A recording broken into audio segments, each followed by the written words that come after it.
pasensya ka na. Tao lang, ha?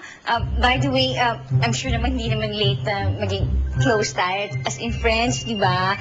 By the way, I'm Francesca. Tsaka nga pala, pasensya ka na, ha? Kanina nung sinabi kong gay ka, ay alam mo, compliment nga yun eh. Kasi I love gays, you know. It's so gay. Kaya natin sa kotse nyo! Kaya! Kailangan niyo ba ako? Oo! Pero kung mag-alala, may tutubo sa'yo. 20 milyon, kailangan namin! Diyan ko, kunin mo nga. Bakit ako? Ikaw na. Ikaw na. Chip, telepono lang yan. Boss. Boss, telepono lang. Nag-ring. Telepono. Hop. Telepono lang. Telepono lang. Ano nangyayari dito? Ano?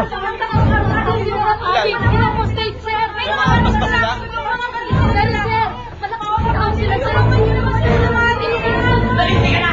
Sandaro, please! Okay na. Habang-hawak natin to. Sasama nga dapat ako sa libing. Kaso lang, bigla ba naman kami inutusan last minute? Habol sana ako kaso lang, tapos na pala. Kamusta ka na ba?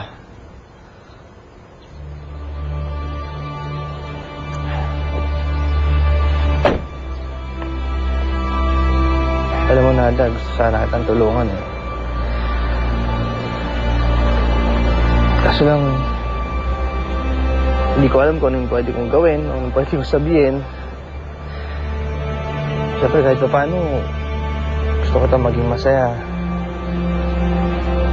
Huwag mo na lang ako intindihin, Pancho. Huwag ka na mag-alala, ayos lang ako. Sino ba yan? Okay. Sige po. Okay. Chip.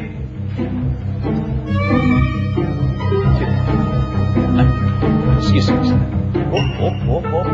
Dandan. Chip. Anong gusto nyo na ko? Good news o bad news? Bad news muna. Ang bad news ay, hinostage ang headquarters ni Madam Ali. Bakit? Rick, sa lahat ng units malapit sa headquarters ni Madam Ali, pinasok ng ilang kalalakihan ng headquarters at kasalukuyang hawak nilang hostage si Madam Ali. Kailangan magpalit ng anyo ni Nata. Yung good news. Chip, ang good news, hinostage ang headquarters ni Madam Ali. Inulit mo lang Binago mo lang yung tono Chip, ang sa akin lang, mas maganda meron tayong pang front page bukas. Ayaw niyo ba nun? Front page? Oo. Pwede. Di ba? Nakaya na. Gaya na. Nada, baka may gusto ko pandaanan. Ha? Wala na, Pancho. Gusto ko na umuwi. Gusto ko na magpahinga. Ha? Sandali. Narinig mo ba yung nangyari kay Madam Ali? Hino-hostage siya. Kailangan niya yung tulong natin. Kailangan niya si Darna. At ng mga pulis na kagaya namin.